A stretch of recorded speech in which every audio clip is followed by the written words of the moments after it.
All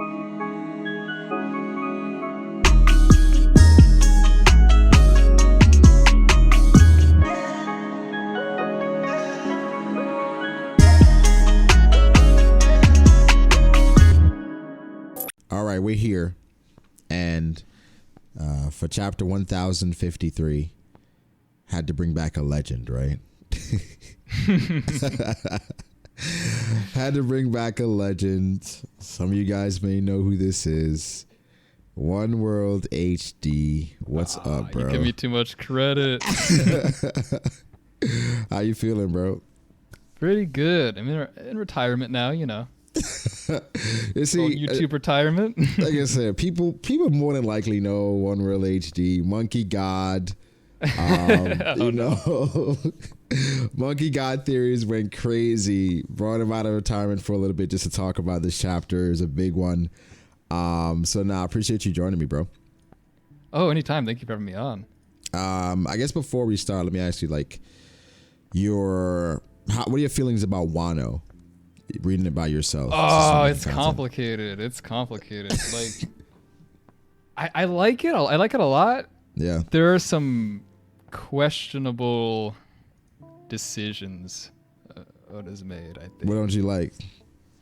I like most of it, honestly. I just, some of the decisions, like Kinemon, you know what I mean. I agree with that. I was a little bit underwhelmed by Kaido and Big Mom, just a little bit. I liked them overall. Yeah. Just, I expected just a tiny bit more, bit more. But honestly, I'm not like I'm not disappointed or anything. I think Oda's done a fantastic job with this story, so I don't want to come off as like a hater. But yeah, I mean, you could have done a little bit more, I think. What do you think about Luffy versus Kaido? Like how that fight went? I liked it. I loved, Gear 5th, the design, Nika. Yeah. I mean, everything it was funny. It was action packed. I mean, went on quite long. Yes. The big punch at the end, a little bit overdone, especially with Doflamingo and King Kong gun, just big punch. I remember seeing a tweet about this, and it was like an interview of Oda where he was like, I don't want to finish off this fight with a big punch. I think that's correct. Correct me if I'm wrong. Yes. No, right. And he was like, I don't want to end this with a big punch. I got to think of something else. And then he ends it with a big punch. Yeah. So, I mean, I'm sure many people share my thoughts on that. But once again, not coming off as a hater or anything. I enjoyed it. It was very enjoyable. A lot of people do agree with you about like just how Wano has ended, or just not how it ended, but how Luffy versus Kaido ended. And while it's not the worst ending, some people did expect a bit, and I think that has to do with the interview or whatever Oda said about not ending it with a big punch. That was a huge thing in the community for a long time, for a while, because people were saying, hey, this is just a big punch, but people are saying, well, this occurred because of or this is happening because Oda is saying, now I have a way to defeat him through Gear 5, Conqueror's Haki, Advanced Conqueror's Haki coding, Rio, all this different stuff. So it's like, it's not just a big punch. That's how people are looking at it. And some people are saying, well, yeah, even when you put, all these different things on a cake, it's still a cake, right? It doesn't matter if you put it. So that's how some people are looking at it. Personally, I agree. Like, it's not the most amazing ending. It's still a punch. Maybe once the anime comes out, right? Because the anime probably is going to make it look spectacular. It'll be appreciated a bit more. But I think, in general, most people agree with you that, it could have been a bit more creative, considering with Gear 5, right? And how Luffy caught lightning a couple chapters prior. He was skipping Kaido like rope. It was just like, man, it can be anything Oda wants it to be. And then he just uses a punch, right? So I think that kind of had a bit to do with it. But I think overall, that's just generally how people feel about, Wano. But let's start. 1053.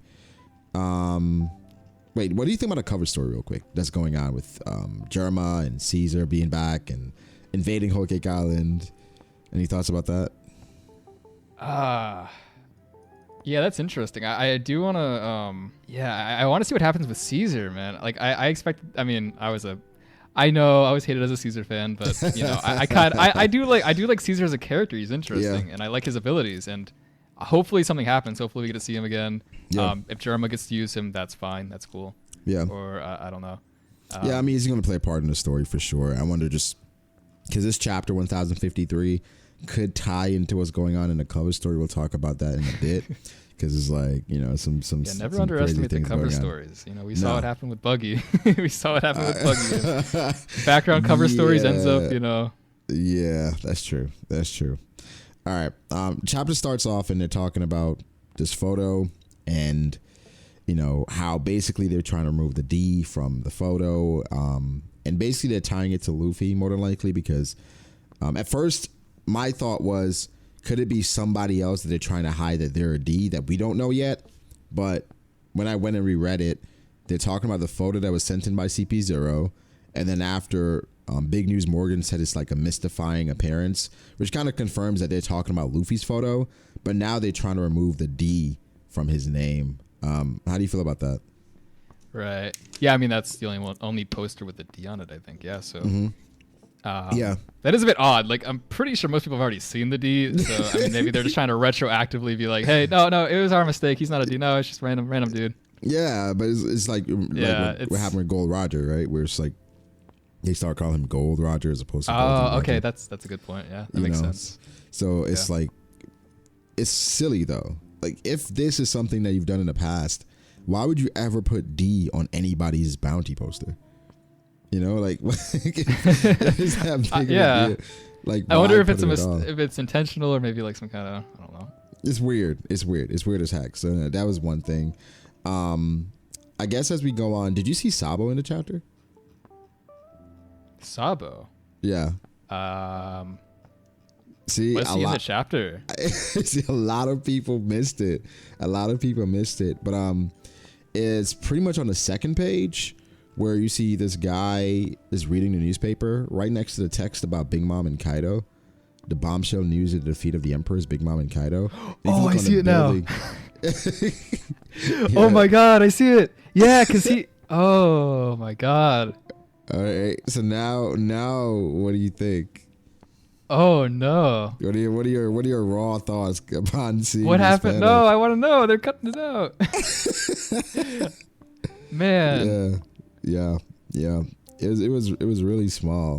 But I can't just do that to us. When I was streaming, somebody pointed it out. I was like, "Yo, did you see Sabo?" I'm like, "What are you talking about?" It's something. It's not even like, it's so subtle, right? It's on a random building. It's in the background. Now, people have a bunch of theories about this, right? Okay. One is this is just a revolutionary town, and that's just somebody they care about to just have him up there. The other theory is that Sabo, they've announced an execution, and so that's why his poster is everywhere. Yeah. Another one is that he's wanted. He's super wanted everywhere. So like they're plastering his photos everywhere because he probably kidnapped a noble or something, and we're anticipating it to be Vivi. So people are kind of going crazy with the theories. I'm not sure if you follow, probably not anymore, Oda, the Jump Festa and all the different interviews he does anymore. But not as much. Yeah, occasionally, but not as much. I think it was like 2019. He talked about, it was like a cliffhanger thing that he said. He's like, Sabo will, Vivi will. He's implying something major happened to them. So it could be that Sabo kidnapped her because they were trying to kill her, because this could tie back into Imu and the cleansing and all that different stuff. So that's what people are kind of tying Sabo to. But Oda throwing Sabo in there right before the break, I agree. That's kind of cruel, man. He's such a troll. That's what he does. He's such a troll. But in the midst of that, basically they're saying that Big Mom and Kaido got defeated. And what do you think about that, though? Like, how Oda just skipped past Big Mom and Kaido being defeated. We don't know where they are. We don't know if they're dead. What do you think about it? I don't know. It's hard to tell. Like, I want to say I hope he's not just sweeping them under the rug forever. Hopefully I don't know if Oda would. Oda tends to just add a lot of characters, and sometimes it's hard to tell if he's, usually if everyone just has faith and, he usually follows through and is able to deliver. But I think at this point, Oda just has so many characters, and I don't know if he can actually, I would say Big Mom and Kaido would be of utmost importance compared to everyone else. But I hope they make a reappearance. I don't know. I'm not sure how they would be brought back if they are, going to survive everything. Yeah. It's weird because, again, like, even if they're dead, that's silly, right? That just doesn't make sense to me. Yeah. If they're not dead, like for Big Mom, she didn't seem like she was ready to give up chasing these people, right? But if she's hurt enough, and then because it's One Piece, I would not be surprised if Big Mom just fell on her ship after she got blown out by the volcano, just fell on her ship, and then they just sailed away. Because remember they said here in the chapter that Cypher Poe's transmission from Wano, it broke off right after they spotted Big Mom's ship. So more than likely, the Big Mom pirates attacked CP0, Cypher Pole, while they were like issuing the transmission about Luffy's appearance and photo. So that's something to pay attention to. People are saying that maybe Kaido went with Big Mom on her ship to Whole Cake Island. How do you feel about that? I mean, that makes sense. I definitely don't think they're dead. I would hope they're not dead. If they're dead, then that's... I don't know. I don't think that's Oda-like to kill a character off. If they're dead and, Pell survives a nuke and the Yonkos die from lava, I don't know. That would be pretty terrible. That would be some... not look good on Oda. Think about, people that survive, like Pound. How do you feel about Pound coming back? Did that do anything for you, Pound coming back and not being dead after Whole Cake Island? Yeah, so many characters just get brought back. It's a little bit, So, okay. What do you feel about Izo and Asha Doji being dead? Yeah, I don't know. It was I guess emotional. I don't know. Did you care about Izo? Izo was cool. I don't know. I wasn't really as into that whole. Nah. I feel like I agree with you. Izo was not somebody that he was cool, right? Cool character, but it's not somebody after he dies like, damn, they took my guy Izo. Like I didn't. That's not how I felt. Yeah. The fact that Kinemon would have been pretty emotional, but Kinemon would have been emotional, especially if he did it while Luffy was watching, right? Just killing him and after everything they went through. But, Kinemon, after everything Kaido did to him, getting stabbed and, the explanation. Again, this is after fighting Kaido, being hurt, bandaged up, come back. Kaido hits him with a Conqueror's Haki coded attack. Then he stabs him. And then Kinemon still lives. And Izo gets a Shigan from a random CP0 agent. He got down these stairs. You know what I mean? Like, Izo's gone. So it's just. I wonder if Oda intends this, or if it's his editors that are like, oh, you can't kill this character off. Like he tries to kill someone off. They're like, no, you can't kill him off. He's too cool. You got to leave him in. And you think it's like at the end of the arc, he's like, all right, we got to kill somebody. I don't know if it's Oda or if it's or if it's his editing team. I don't really know much about that, but. I wonder because he kills off. I feel like he has to kill some characters off to make it emotional. But I wonder if when he tries to kill off more important characters, if his editors or I don't know, Jump, they're like, no, you can't. People like this character too much. You got to leave him in. Or if he just wants them alive for some reason, like he just wants to keep them in the story. I wonder what the whole deal is behind that. Yeah. I think it's just, because I imagine when you're writing a story. For your characters, you kind of fall in love with your characters. Like, man, I really like Luffy. I really like Zoro. I really like, Kinemon and how important Kinemon is to, Momonosuke. But the thing is, it's like you can't put them in these situations where they're gonna be, where the audience is gonna be like, yeah, I don't think he should have survived that. But whatever. And I think most One Piece fans are at that point where we're conditioned to not expect much, when it comes to, some of these characters. It's just based off of how Oda typically handles things, I guess the next major thing we can talk about is the bounties. Luffy, Law, and Kid, they all have the same bounty now. How do you feel about that? Yeah, I don't know. I wonder if Luffy should have had a little bit of a higher bounty. I mean, yeah. I don't know. Because with Big Mom, it was kind of a 1v2 situation. Luffy was, I guess, actually with Luffy, a lot of people fought Kaido prior, so you could argue that it wasn't a 1v1 for Luffy either.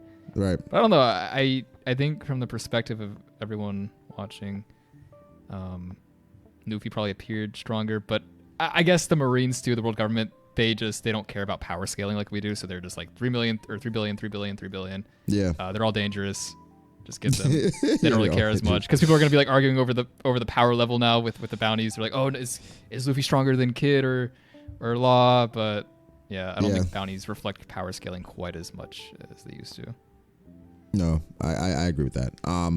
Let me present another scenario with the world government. Do you think they're trying to continuously suppress Luffy because of his appearance by saying, hey, this is an opportunity where we can just give them all the same bounty?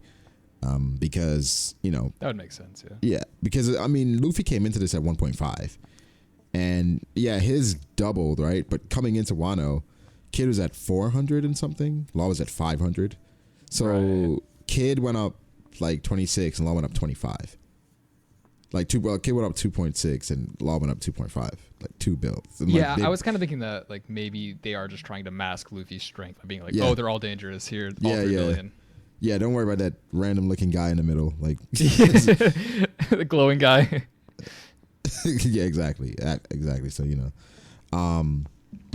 I guess with this one, the bounties, I didn't hate them, right? I didn't hate them just because it makes sense in regards to the politics of One Piece.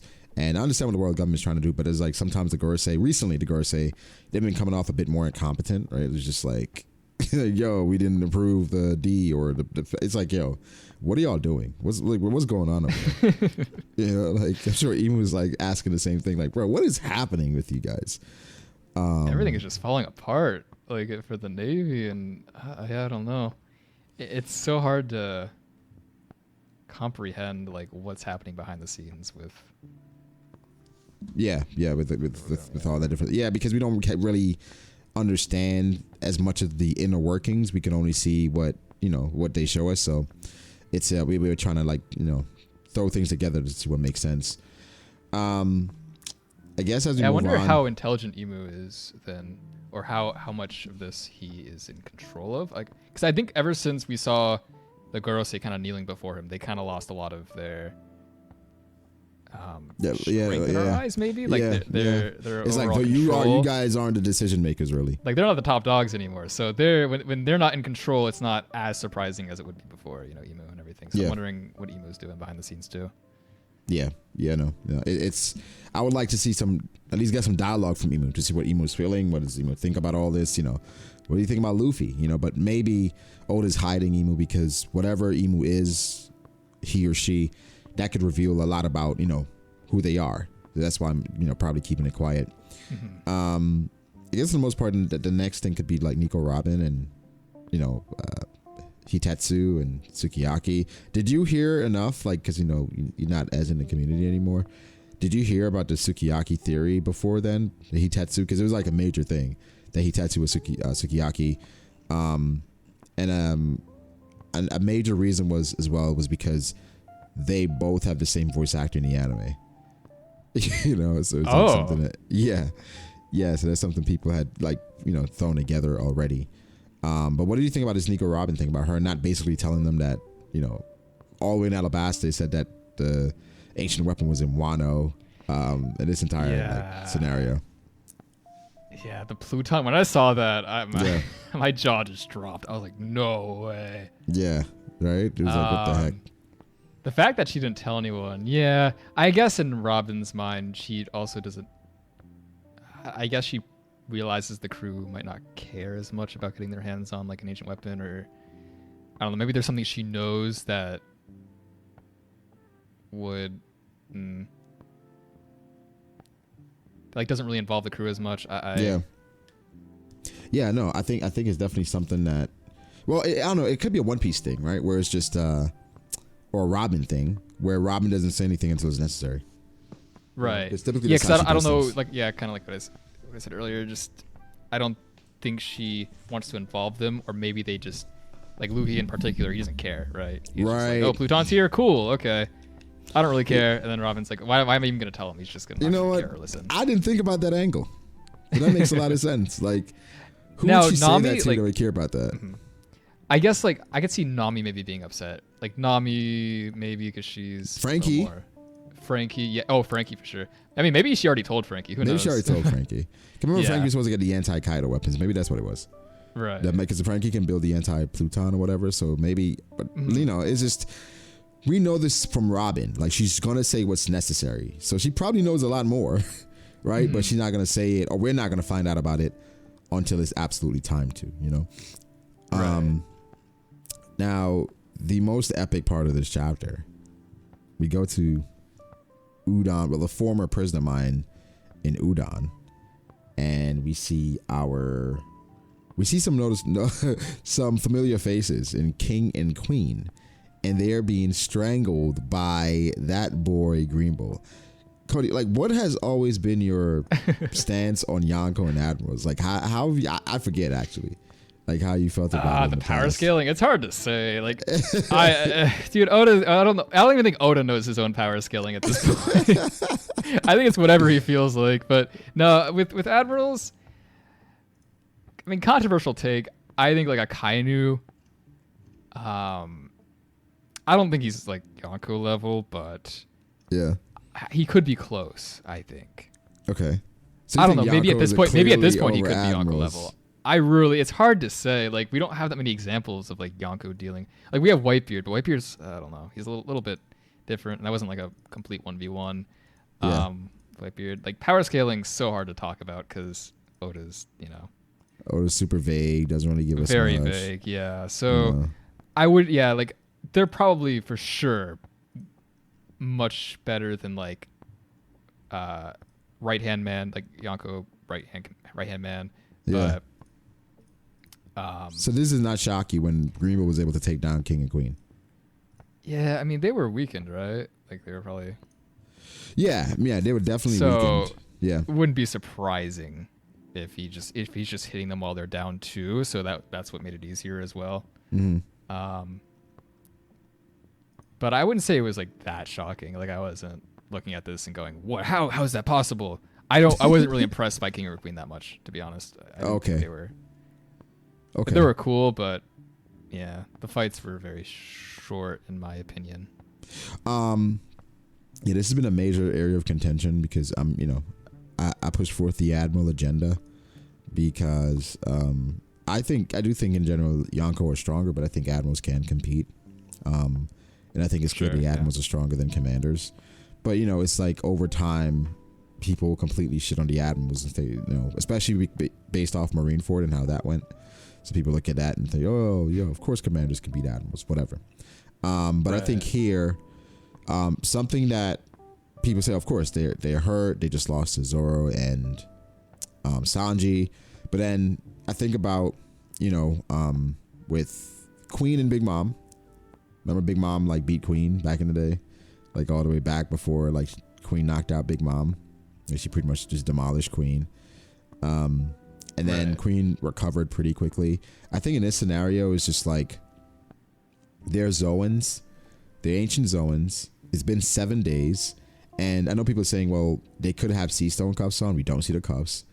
But also, it's implied that they were just casually drinking booze, right? And it's kind of like, all right, if you're imprisoned, why do you have alcohol? If you're just in prison and you're not doing anything, you can't do anything, how do you have booze that Green Bull can get from you? And then, like, again, if they are handcuffed, why would Oda not show, the cuffs, the sea stone cuffs? But I think this goes back to just downplaying Admirals because I don't like since you've been gone, bro. Like, it's been just completely overwhelming. Just Yonko, like people just love the Yonko and think they're just on another level from everyone else. Which I think they are the strongest in the verse. But I think it's clear that the Admirals there to turn. Yeah, I think the gap between the Admirals and Yonko is not that crazy. I think Kainu could take a Yonko. I think for sure Kainu could take a Yonko, and the other Admirals can put up a great fight. I just don't think it's as overwhelming as people say. You know what I mean? But what do you think about Green Bull overall, though? Like, what were your thoughts? I'm still trying to. Has anyone come up with like an idea of what his powers could be? I think he's a cool. I like his design personally. I was kind of expecting something similar to this. I don't know. It wasn't disappointing to me. I like his design. His power seems. It's hacks. I love his power. I mean, it's interesting. I thought for sure it would be something plant related or some kind of nature power because it works with like, Fujitora having gravity powers and yeah.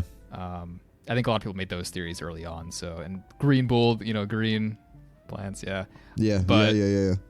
Makes sense. Like this all made perfect sense to me. But what is the consensus on what his powers probably are? Like exactly. Like is it a nature power? Is people are split. Some people say mythical zone. People are saying because I don't know if there's a thing in Skype here where they mention a forest god and they're like, okay, could he be like, could that be his power? Like Luffy's a sun god, just bringing that back in. He's a mythical Zoan. Could he be a Logia in order to it's like a nature in a way, or could it just be a Paramecia? Paramecia makes sense too, just because Fujitora is also a Paramecia. Right. So it's unless they're doing like the Logia, Paramecia, and then Zoan trio or something. Yeah, like they're splitting them up. That's for the new guys. For the new guys, yeah. Right. So mythical zone makes a lot of sense here for me. That's where I'm leaning. Mythical zone. That would make sense. Yeah. I was thinking Paramecia or like maybe even. I don't know about Logia. Logia could be like essence of nature, but that's weird. I don't know. It's weird. It'd be weird. It'd be weird as heck. It'd be weird. Yeah. I mean, there is like ice, I guess, but it wouldn't really work with nature. Nature's more complex than like a straightforward element, like we've seen with all zone or for sure Logia types. So mythical zone would make a lot of sense, I think. Yeah, I love the mythical zone. I would agree with that. Yeah. I think with him, it's like what I like is how ruthless he is, and he seems to be about his business. What I dislike is how ignorant he seems to be. You know what I mean? Where it's like, I get it. He's going after Luffy, and he's pretty confident about it. But do you think he's in over his head, going after the Alliance right now? I remember now I had similar thoughts when reading the chapter. I was like, this guy just took down, Kaido. Is he really that? Is he really that confident?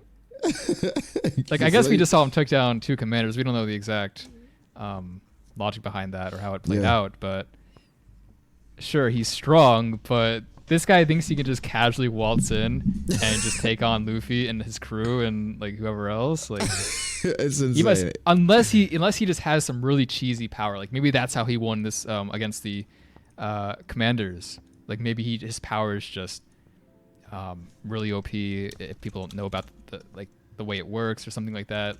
Maybe he surprised them and I don't know exactly. So maybe he'll surprise Luffy, get a one up on him, capture him or something, and he'll go down more like the stealth route rather than just running in and being like, I'm gonna fight you, come fight me, and then getting his ass kicked. No, but that's the thing. People are saying that once he gets there, he does hold them off by himself, but then Akainu calls him in the midst of it. It's like, yo, what are you doing? Like, what's going? Leave now. It's possible. Maybe he can like disguise himself. Maybe he can go into the grass or the foliage, and then Luffy's sleeping, and then bam, life sucked out of him, and then he gets captured, and then he brings him back to Marine HQ. It's possible. Like, it's indeed possible. It's just it really depends on how intelligent he is and what kind of fighter he is, I think. Yeah. I think as an Admiral fan, I'm enjoying this month, but I know that it's 100% possible that he could get folded. A month from now by the Alliance, just because he's so cocky and he's trying to be, well, he's an Akainu fanboy and he's trying to be, kind of suck up to him a little bit. So, that could backfire. But I guess the major thing in the chapter, other than Green Bull just being a badass, is Buggy being a Yonko. Oh my God. I thought that was a joke when I first heard the spoilers. I was like, but then I heard it. I was like, that's a joke. And then I was like, you know what? Yeah, that would be an Oda move. That would be an Oda move right there. It would not be surprised. Like, that's something Oda would do. Now, what's crazy is that after the in 1052, we knew it was new Yonkos are going to be announced. What happened was people started saying, "Yo, what if Buggy's one of the new Yonko?" Right? I'm like, "Yo, what the heck? Buggy a new Yonko?" And then I try to avoid spoilers. Somebody DM'd me. It's like Luffy and Buggy the new Yonko, and that was like, what the hell? You know what I'm saying? No. So I didn't get a chance to like react to it. No. But even before the spoilers came out, somebody sent me, they were like, yo, could this be foreshadowing for Buggy being a Yonko for the upcoming chapter? They sent me the volume 25 poster where it had Shanks, Luffy, Blackbeard, and Buggy on the poster. And it was like, yo, this is the future Yonko. And people used to troll about that. So to see this come to fruition is absolutely nuts. Like, I can't believe that Buggy is indeed a Yonko. Now, what do you think happened, right? Because last time we saw Buggy, he was running away from Marines. He's like, yo, I'm about to skedaddle out of here. What happened to now with him being an actual Yonko? See, this is the part I love, because to me, I love the fact that he's a Yonko. It makes me very happy, because, you know, all the other Yonko, I feel like Blackbeard, Luffy. We don't know about Shanks, but Luffy and Blackbeard, I feel like they're more just like, Blackbeard's more of the conniving backstabber. Yeah. Who gets there through planning, and Luffy's more of just the punch stuff until he wins, basically. Yeah. But I think Buggy represents, and Shanks probably represents more of like, I don't know, being this neutral force with his crew where they're all, you know, kind of equally strong to a degree, with Shanks being particularly strong. And then being like this consolidated power. And then Buggy, though, he represents the ability to gain power through allies. And I do like that a lot. Like he's sort of like the mafioso, just head mobster, where he's not strong, but he can kind of avoid you and then just send strong people at you, and that's how he gains power. And I like that in particular, because it just shows that Oda's not going down the whole, you know, everyone has to be OP to be in a high position of power, and which is real life. That's how I like that. Yeah, I enjoy that. Yeah, no, I agree with that. This makes sense. I think it makes a lot of sense, especially with Buggy's influence, his mercenary group, and if he could somehow convince the other warlords to go under him, was like, hey, just come under me for now, and then, you know, whatever, you can do whatever you want. But like, you know, which I'm like, what if Mihawk joined Buggy, bro? Oh, that would be nuts. Yeah, Mihawk. Maybe Mihawk thinks he's OP because he avoided his attacks. He survived his attacks. He survived how many slashes? Who else can say they've survived that many Mihawk slashes, huh? I mean, that's true. Yeah, I mean that's a fascinating route Oda's gone down. I just want to see Luffy and Buggy talk again, just them Yonko to Yonko. I would like to see how he accumulated that amount of power too. Yeah, but I mean, it makes sense. He already had so many people under him when he was a warlord, so he definitely has the ability to gather like the strongest allies. You know. Yeah. We gotta wait and see. I think it was that was a major surprise, and I think it makes sense, and it's really cool that Buggy's a Yonko. Buggy, I think initially, like for a while, I did not like Buggy. I thought Buggy was annoying, but I've come around, and I really like Buggy now. I love his humor, man. I really like Buggy. So him being a Yonko is gonna make things super interesting for the final war as well. But I think it kind of ties into Shanks and how Shanks. You know, people are saying as well, I'm not sure if you saw this, that Shanks, the pirate Shanks went to talk about was actually Buggy. Oh my God. That's what people are saying, bro. That would be insane. That would be insane. I wonder what Shanks is thinking in his head right now, like about Buggy, because he's known Buggy for so long. Yeah. She's like, how did this happen? Or maybe he's not surprised at all. Maybe he's always known Buggy's had it in him to gather a crew or something. Yeah, maybe it's just, doing his boy a solid. Like, yo, I'm going to make my boy a Yonko. You know what I mean? Because, I mean, he was on the Pirate King's ship, so maybe Roger saw something in him, and Shanks realized this too. I don't know, but... Yeah, maybe. We'll see.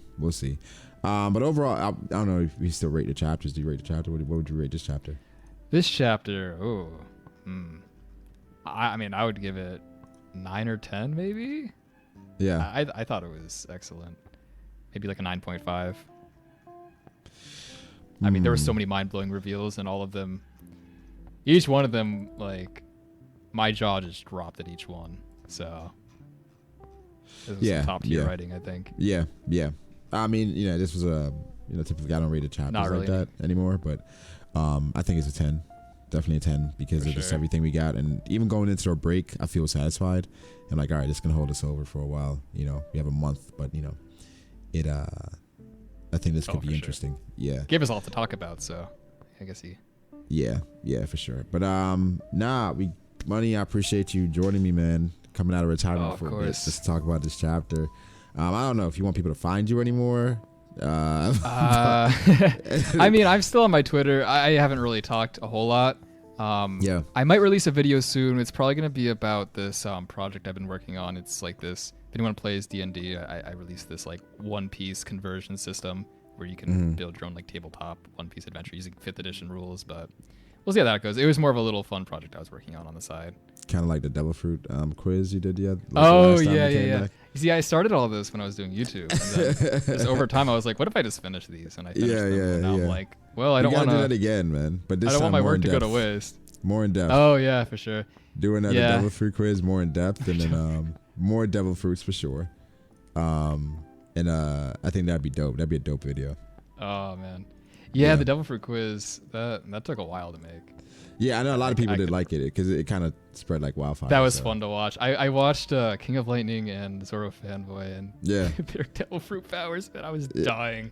What was King? It was King Drake or something. I think King was Drake. I think. Yeah, I think it's ex Drake. Yeah, and then I saw Zoro Fanboy's video. Yeah. And he got Capone, and he hated Capone, and then he took it again, changed his answers, and got Capone again. Well, I think it makes sense though, isn't he like Italian? He was so mad. He was. It was funny though. I mean that was the best reaction. It's funny is I got Marco. For sure, yeah. It's just interesting. You know what I mean? Jason Tatum's okay. But nah, bro, I appreciate you. Again, you're welcome anytime for us to talk about this, guys. You can find One World on his Twitter. Wait, what is your Twitter? What's the name of your Twitter? OneWorldHD, Cody. It's at OneWorldHD. I thought you changed it. It is Cody. Nah. At OneWorldHD, and then his channel will be in the title as well. So, and the link description. So you guys can check him out. I appreciate it, and we'll catch you on the next one. Thank you.